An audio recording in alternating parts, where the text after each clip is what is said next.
desire to cover politicians, desire to cover business, but you will barely find journalists who will be doing science reporting or aiming to do that. Well, it's a very, very probably, I will say, lucrative field, and going into the future, really, it's supposed to be even way more interesting. It has not really gotten there at this point, and we will be hearing probably why in this discussion. If you have 20 or so journalists in a gathering and you launch a stone, you are unlikely, very unlikely, to hit the head of science journalist. And therefore, you are very unlikely to hit the head of Helen Shicanda, who is with me here in studio today. Helen Shicanda. Yes, Peter. Welcome. Thank you so Helen much. Shicanda is an award-winning health, environment, and climate change journalist at the Nation Media Group here in Nairobi, Kenya. And she's a serial award-winning journalist. She's traveled widely. She's covered a lot of stories. I've known her for a long time, and she does quite the job. Helen, Yes, thank you Peter. for honoring our invite today and being with us here in studio. Thank you for inviting me here. Really glad to see you. It's Glad been to some see. time. Yeah, it's been a while. Yeah. I don't remember the last time I saw you. It's in 2 years. Could be. And I think even then you were still winning the awards. Yeah. What's the latest award you've won? Well, the latest award that I got was from IGAD, Climate Change. It was an award for women journalists in East Africa, and I was among the 5 journalists who got the award. That was late last year. Perfect. Yeah. How does it feel? Do you feel like it boosts your morale and makes you continue in what is probably a field or what do I call it? A part of journalism that not so many people want to practice?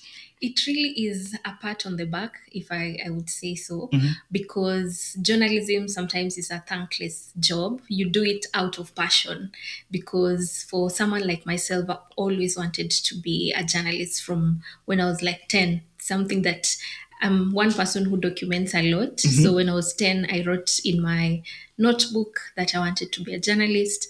When I was 12, I have evidence of that as well. So this is something that I've always wanted to be. And then now getting into the space of journalism and realizing, oh, okay, so this is what it is about. You have to be really outgoing. So when you get an award, it's really a pat on the back, reminding you that it is worth it anyway. Okay. Yeah. So you were 10 when you realized you wanted to be a journalist. Yes. And I remember as a kid, we used to practice with my brothers news anchoring and stuff like that. Mm-hmm. It's a pity I don't actually do that. But did you know at that point that there was something like science journalism? At that point, I didn't know there was something like science journalism. Mm-hmm. All I knew is I wanted to be a writer. I used to read The Young Nation a lot. So I wanted to be like those people who, like, I thought everything was about writing and writing and writing. I didn't fancy much the TV bit, like news anchoring, but I used to love watching news and seeing people being nice in nice suits and chic dresses. I didn't fancy that a lot. I just fancied reading from when I was young. So that is what I knew I wanted to do. Okay. Yeah. And throughout your academic journey, did you get to a point where you were like, well, I have to defer this dream or I need to change? No, I've never had to defer that dream, regardless of what grades I got, because I got really good grades as well in school. But still, I knew that this is what I want to be. Okay. In fact, when I was in Form 3 thereabout, I used to study French. So I knew that when I study journalism, I'm going to use my French being like to be better than other journalists who know just English and Kiswahili. So I knew I'd fit anywhere internationally. So here I am. Do you still fancy probably featuring somewhere where you will use the French that you learned in school? I hope one day I will. Yeah, because Exactly. I still try to practice my French in my own way, in as much as it has rusted so bad. But I still try to fix it in a way. Yeah. I mean, these are some of the things probably, you see, in science, that we've been talking about reporting in a way that the public understands and breaking down the jargon. Probably you need to throw in some French words in your writing and you tell people, well, in France, this is how they call it. Yeah. So now, eventually, you got to working in the media.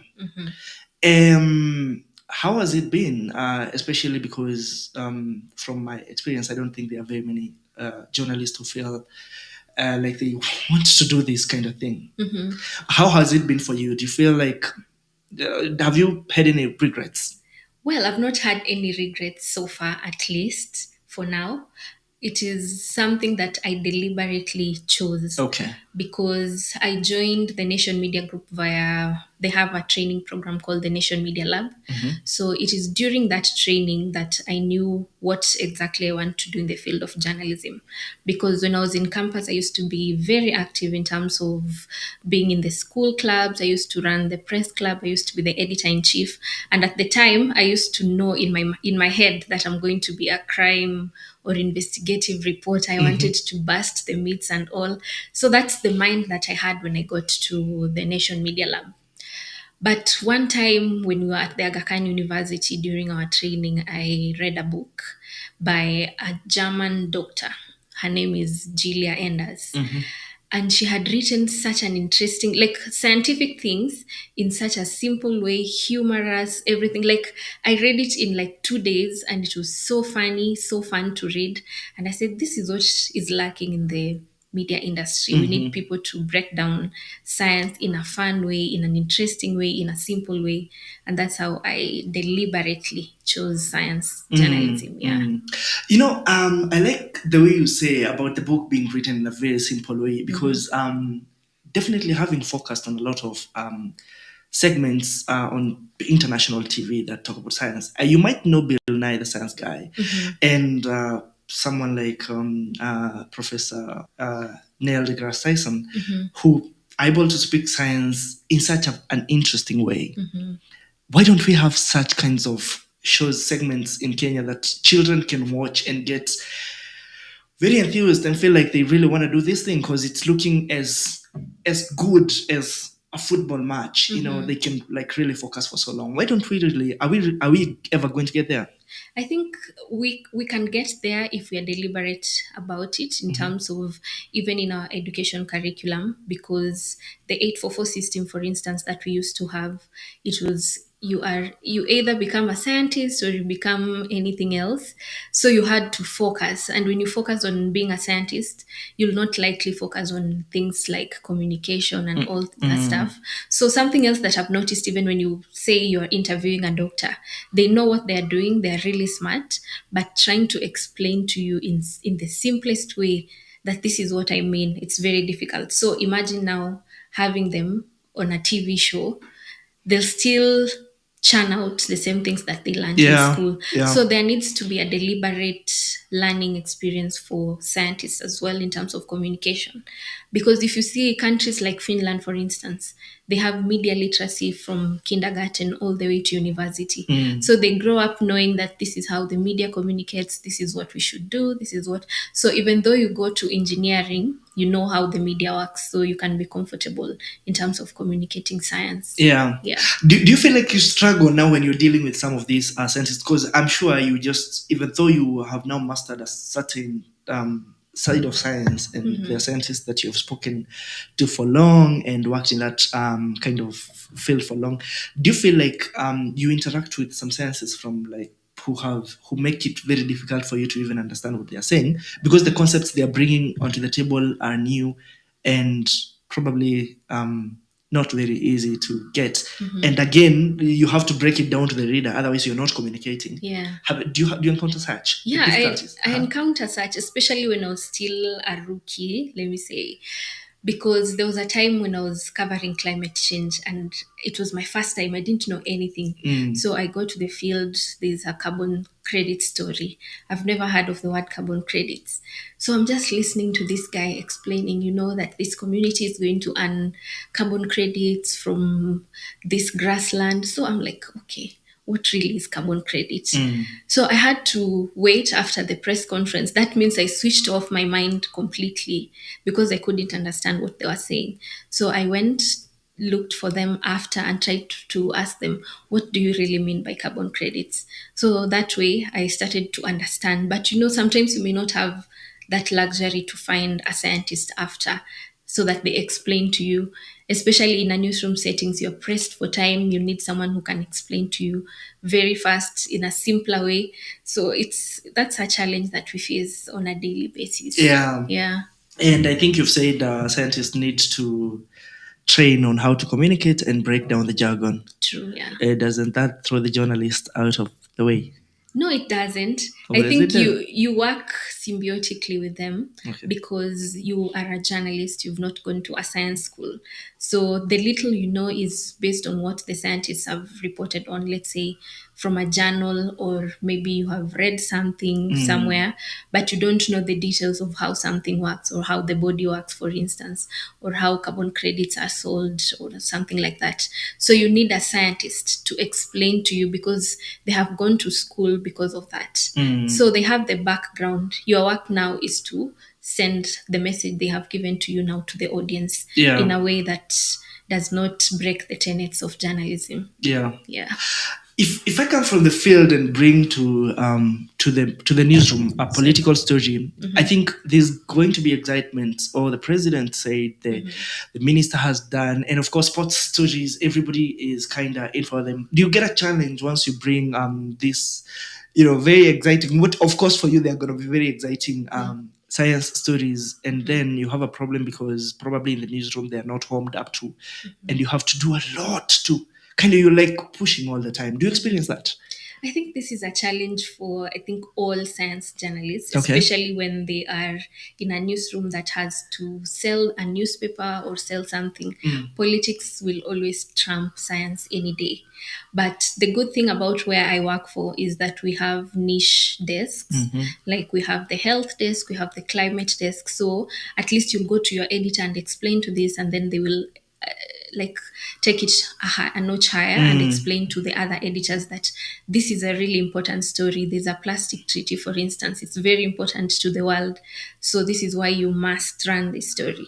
But when there's no one in the room, when there's a decision that is made and there's just only political editors of people who have no interest in science, politics will always take the day. Yeah, so that's a challenge. But if there's someone to back you up, like a science editor or an editor who's generally interested in science, it becomes easy. Yeah. Yeah. And of course, I believe this becomes easier for the editors if they also go through constant training and they understand the topics as well. Yeah, training is really important. Yeah. Because most of the time we go through a lot of training as science journalists and we forget our editors or even just a sub-editor. Yeah, so it's important if people who carry out such trainings or science organizations to consider editors as well, because they need to learn what it is like to get these stories. Yeah.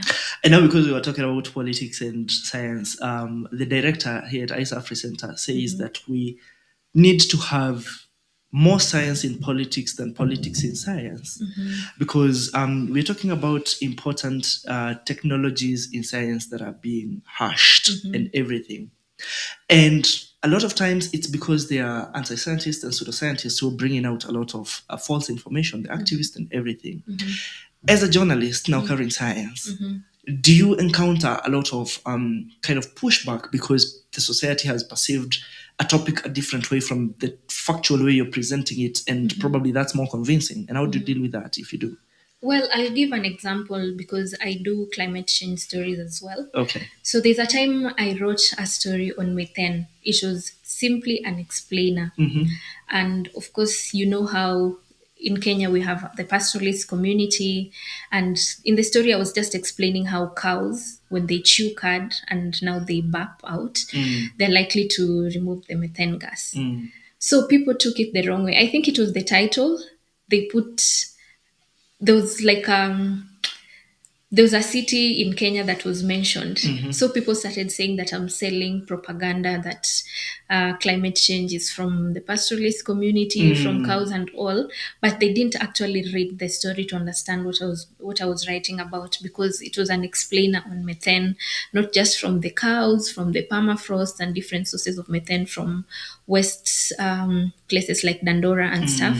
So people just saw the title and started, like that week on Twitter, I was called names, The trending memes. topic. Yeah, I was the trending topic, memes. They Ah. called me so many funny things, but well, that's past it. I was surprised even someone who I considered really learned, one of our celebrated writers, reacted to it, and she had not actually read the story. So it's something not just for people who don't understand what they're doing. Even elite people sometimes may overlook and try to spread misinformation. Yeah. So how I deal with it is sometimes you have just to do the right thing.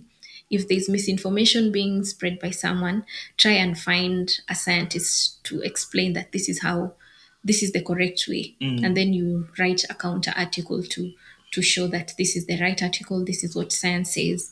Because science is everything. Like you can't,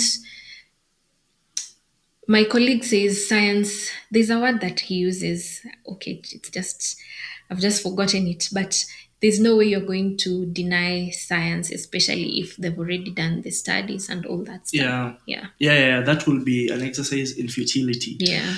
And I'm thinking at such instances when you're receiving all that kind of Backlash, yeah. yes, do you feel like you're all alone? What do you think the scientific community will help you in? Of course, you've said the scientists should come out a little more. Yeah. But I tend to think that we are not yet at a point where people are that interested in learning. Technically, people consider science to be difficult. And I was talking to another journalist yesterday who doesn't cover science, and they were telling me they don't see how relevant they don't like connect science to real life. Sometimes they let the scientists do their thing. What do you think we can do so that even when you're writing those articles that probably counter the misinformation out here, we get more people to actually read and listen? Because a lot of times we have people interested in many other things, but this science, how do we get more people interested in it? I think we can get people interested if we make it easy for them, first of all, Okay. by simplifying the language that we use when we are telling science stories. And the only way to simplify such stories is by using human stories, like having someone at the center of your story. So if you're going to tell a story of drought, how has anyone been affected by drought in your community? If you're going to tell a story on carbon credits, how exactly do you tell it in a way that people will understand? Are you going to the community? Have you listened to the voices of those people? Do they know what really carbon is? So having people at the center of the story really goes a long way.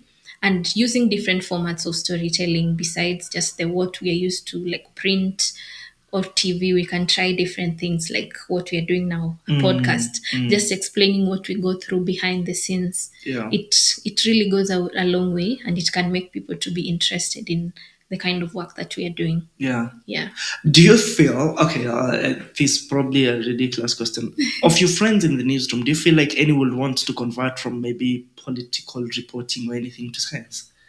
Oh, I don't think so. But I'd say I've managed to convince some of my friends to shift from, one of my friends actually, to shift from politics. She was at the news desk. So her name is Mercy. So she Yeah, I know shifted, Mercy. she shifted from politics to the health desk. Okay. Yeah, that is like, it's something like she used to see what I'm doing, and then I used to tell her, come to our desk. It's really interesting. Yeah. Yeah. My other friend Lilis also shifted from the lifestyle desk to the climate desk, and she's doing really well. So I think people can, if you try to convince them that it's interesting, but it's very hard to do that, especially for the older journalists. Yeah.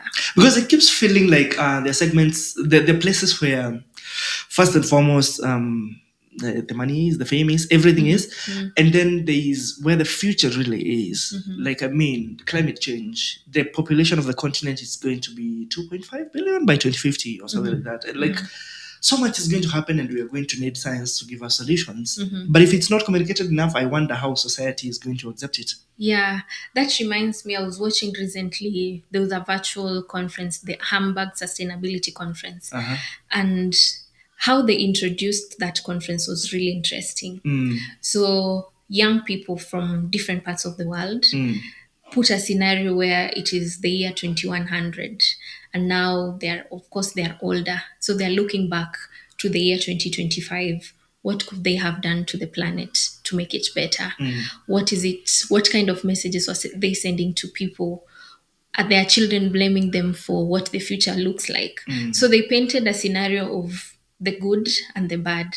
So they were trying to see, okay, it is 2100, 2020, 25, we had a chance to change the planet by reducing fossil fuels, using renewable energy, clean sources of cooking, but we ignored.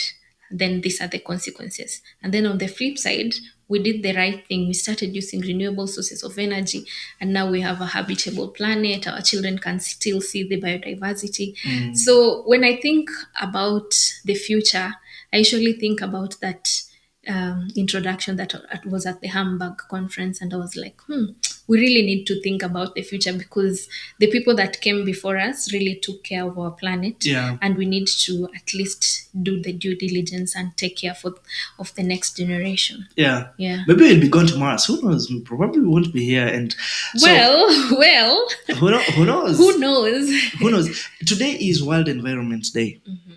And we usually have a lot of these days where we are like celebrating something and thinking about it deeply. But do you think it goes past the day? Do we just post nice messages and and write nice articles for that day, and then after that we don't do anything about it? Do you feel like there's any essence or any benefits that we derive from having a day as today? I feel like it's a day where people are just checking boxes and saying, well, today is World Environment Day. So let's say that we need to take care of our planet, but beyond the talk, what Greta Thunberg said one time, beyond the blah, blah, blah, what are we doing? Like, actually, really, what are you doing? Are you taking care of the environment at home? Have you conserved your energy? Have you switched off the bulb when you don't need it? So when we take serious small actions by ourselves individually, then the World Environment Day would be every day, and it will make a better meaning than just commemorating one day, checking off the box, and moving to the next day, waiting for the next holiday. Yeah, because that's what we do. It's like Christmas. Yeah. Like we eat, a lot of beef and say, well, it's a new year. We gotta wait for the next Christmas. And also now, a lot of African farmers are smallholder. And we have so many pastoralist communities as well that are reliant on, and we are basically reliant on rainfall, like rain-fed agriculture. Pastoralists keep on moving about looking for pastures. It feels like now more than ever is the time to think about agricultural biotechnologies and everything else that comes to help, make us food secure in the future. What still, even as communities keep on realizing that the yields are not as good as they used to be, the seasons are not as regular as they used to be, what is this one thing that makes people still skeptical about science when they see when some of the solutions are presented, even when they feel that the situation on the ground is not as it used to be in the past? What could that be? I think basically it's how people are used or accustomed to doing things. Because if you grew up knowing that in April you're supposed to prepare your land because the rain will definitely come, so you just know that you'll go to you go to buy seeds, you plant, and then it will grow after 3 months or so if it is maize. So you'll get accustomed to such things. But people don't embrace technologies because they're not used to it. That is one. The other thing is they do not or may not have the finances to get such technologies. That is why when Africa is advocating for adaptation when it comes to climate change conferences, they should be listened to, because when they advocate for adaptation, they need to adapt to the changing climate. When there's no rain, that means the rain-fed agriculture kind of farmers are going to miss out on their produce or whatever they're going to plant. So when we talk about adaptation at climate conferences, people should take it seriously, and especially in terms of finances, because if there's finance trickling down from whatever kitty is at the global level down to the local farmer in the country, then they will adapt, or they will embrace the biotechnology that you're talking about, because if there's no rain, that means there will be no food. Yeah. But if you give them an alternative, and there's money for it, they see value in it, they see that they are getting produce faster than they could get even in the rain fed kind of agriculture, then they will embrace it. Yeah. I'm thinking in a very far-flung village somewhere in some country in Africa, say Kenya. That's somebody who's known cultivating on their small piece of land and is not very, probably has not touched much of technology, and probably is not much educated. How do they get to understand all this? Where do they start? Do you get what I mean? Like, where do you start with them? How do they even get this information in the first place? What are the best channels that can be used? Because they might not get the newspaper, they might not have access to TV station. The science might be too much for them to even think about. They're just thinking about the meal and the next day. Yeah. How do we get to such communities? You see, whatever they say about people perishing for lack of knowledge is because actually they do not have that knowledge. So, by all means, they will perish. So, I feel like people in far-flung villages can believe what a politician, for instance, say more than even what a journalist say. So, if these policies start from government, from national government, trickling down to county government, down to the ward level, when they have, let's say, chief or the barazas, these people are invited farmers. They just say that today we have a baraza for farmers purely, and they're teaching them about a new form of agriculture, and they follow it up by going to the farms. They're making it very practical, then that will make sense. But if it just comes from us journalists, we can only do so much, and not everyone is going to read the newspaper or listen to the radio. And if they do read or listen to the radio, they may not practically do it. But if it comes all the way up from the government down to the ward level, and people following up, the agricultural extension officers following it up, going to the farms, teaching them that this is the new way, embrace it, then that will have more impact than just talk. Yeah. Yes. So that sounds like a rallying call to the political class Yeah. to actually prioritize what really matters for the future and for the Yes. same people who actually vote them into office. Yes. Yeah. Yeah, because we're usually looking at the wrong priorities, I feel, Yeah. and it's gonna be a loss in the future. True. The political class should up their game, should rethink actually how they design their manifesto. Yeah. It should be more of citizen based, what really matters. Because if a citizen has food on their table, their education is well taken care of, their health is good, what else should they worry? They'll vote for you forever. Yeah. Yeah. It therefore feels like scientists also need to do more so that they are with these politicians at all times. So even the manifesto are guided by the real science. It's not just about pseudoscience. So what do you think? Yeah, scientists need to do more. They can only do much. But if you look at the budget is going to be read in about 8 days on June 12th. But if you look at the budget and you look at the amount that has been set aside for research, it's very little. Like, I know the percentage will be very disappointing. So even if the scientists that we have in the country really want to do something grandiose that will change Kenya and make even Kenya the breadbasket of the world, the country is not prioritizing them. There is no money for research. Yeah. Then, like, it's one of the things that comes just as a by the way.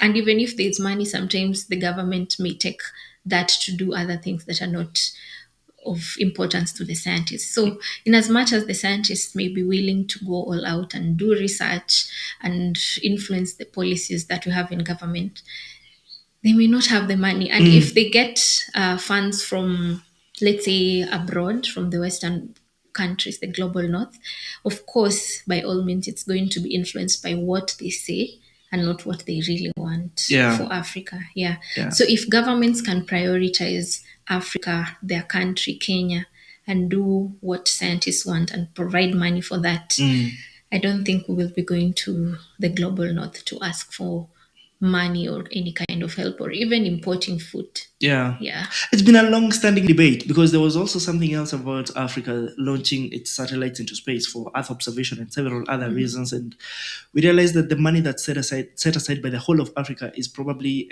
equal to what a country like France is setting apart. So probably imagine. more funding. I mean, Yeah, we it's need the more way. fun because the satellite, we have a space agency in Malindi, but it's not owned by Kenyans. So It's yeah. it's You have owned we have a Italians, platform right? that's owned by Italians. Yeah. Yeah, it's been there So for long. yeah, I Yeah. mean, if only I'm sure we have smart people in Kenya Oh, who we can do. Oh, we who do. can do that. Yeah. You studied geospatial Oh, yeah. engineering, so that's something you can think about. I mean, here we are, following the politicians and saying things that are probably not going to be very, very good for our country. We're just looking for the votes. Out of the so many awards that you have won as a journalist, which one means most to you? I know this is very difficult for you, and why? Like, for example, yeah, just Okay. I feel like all of them mean the most to me, but I'll just say one of them that means the most. The June L. Bidler Award for the American Association for Cancer Research, which I got last year over a story that I had done on about cancer. So I was the first ever African or someone from an African based media organization getting that award. congratulations. Thank you. Congratulations. So I feel like it was really important, not just the award, but the story itself that I did. And I'll give the background of why it really means a lot to me. So this story came to me as a press release from a hospital. I'm sure if you're a journalist, you know what press releases mean. You would easily trash them Yeah. and just say, well, this is another one. Yeah. But I looked at it and said, I could get a better story from this. So they were doing clinical trials at the Aga Khan University Hospital. And it was the first time they were doing such a clinical trial in Africa for people who have type of gene called KRAS G12. So it's very rare to find people with such genes. So there's this one Ugandan, unfortunately, he passed away, whose gene sort of corroborated or matched what they were looking for. And he was the first one to be given the drug. I was there when he was being given the first ever drug for the clinical trials, which would set the pace for cancer treatment in Africa. You know, sometimes we get drugs that have been tested out of Africa. We don't even know who are the people who participated in the trial. But if it is homegrown, like it was tested in Africa, in Kenya specifically, then that means a lot. So that story, I went and interviewed the guy. He was quite sick, but he could speak. So he just shared his journey of how hard it is to find healthcare or just to find care. He moved from Uganda to South Africa to Dubai to the US and back to Kenya, and how it has been really hard for him since he got the cancer diagnosis, which he just went to a hospital for a regular checkup and they discovered things. So, in a way, it taught me, or rather the people that read the story, that you need to go for regular checkup. You don't need to assume anything. If you feel tired, you need to go to hospital immediately. You could be feeling tired and maybe you don't have enough oxygen in your blood, so you go to hospital. So just by him sharing that story, by the scientists explaining how this KRAS gene works, and me just now coming down and writing it in a simple way to my audience and finally getting an award was such a fulfilling thing for me. Wow. Yeah. And like you said at the beginning, I think it shows clearly that journalism is more about being very dedicated to what you're doing and going out of your way. Yeah, and being open minded. And being very open-minded, Yeah, actually. yeah. Because I don't think many people would have followed up with that story. Yes. And see, it preaches a message to everybody who reads it because, like you said, it has a human-like face in it. Yes. And yeah, it's more relatable. And then after the story went up, people showed up to participate Okay. in the clinical trials. So Okay. it was impactful. That's impact Yeah, journalism. it is. Yeah. That's exciting. Yeah. So, do you think science is inevitable? Well, I think since it's, I don't think it's inevitable. Mm. We live, eat, drink science Okay. in all the things Oh, that we way do. better to say. Yeah, Okay. we cannot do without it. We cannot do without No. science. And that is the message that everybody out there, whether it's a journalist or anybody, and those especially, I've been in the newsroom, so I know not so many people enjoy that. They should Yeah. not. We cannot do It's without not a it. fancy Yes, bit. yes, we can do without sports. Maybe we cannot, but for science, it has to be there. Do you have any parting shot? Well, my parting shot. You can look into that camera. Okay. My parting shot will be to the science journalists. Keep doing what you're doing. It doesn't matter whether it's just two people who are reading it, those two people matter. So you're doing it not for the whole world, for the two people that you're going to communicate with. And at the end of the day, it's the impact that comes out of the story that you are working on that matters. Not even the awards, in as much as I've gotten all the awards that you would mention, but the impact is what really matters. And keep going, whether you feel downtrodden, when sometimes you don't get sources and everything else, keep going. It is worth it at the end. Good. Clearly, nobody gets awards without having done what they should have done, without having won something. So here, Helen has been doing an incredible job, and as you've heard, she's been going out of her way to bring real life stories and stories with human faces, so people can make the right decisions. And because she's been a science reporter, it's all about science. Like she says, we live, we breathe science. We cannot do without science, and it is true. But we know for a long time, it's been very, very difficult to cover science for a plethora of reasons, and she's mentioned some. It's been a very wonderful discussion with you, and I'm sure so many people probably will learn so much about science journalism, what they didn't know, and probably the difficulties, the challenges, the opportunities, and the fact that, well, even in the newsroom, there are people who know that we cannot do without science. No matter how many people are watching or listening or anything, we have to keep on forging forward because that's the future. That's the future. Thank you very much for being here with us today, and thank you for sharing, your experience, your journey. It's been such an exciting journey I've followed. I'm so proud of you, and congratulations. Thank you so much. Thank you for joining us for this episode of the Africa Science Dialogue. We hope to see you next time as we continue to spread the gospel of science across Africa and across the globe. See you next time. My name is Peter Theory. Africa Science Dialogue. Welcome. Africa Science Dialogue.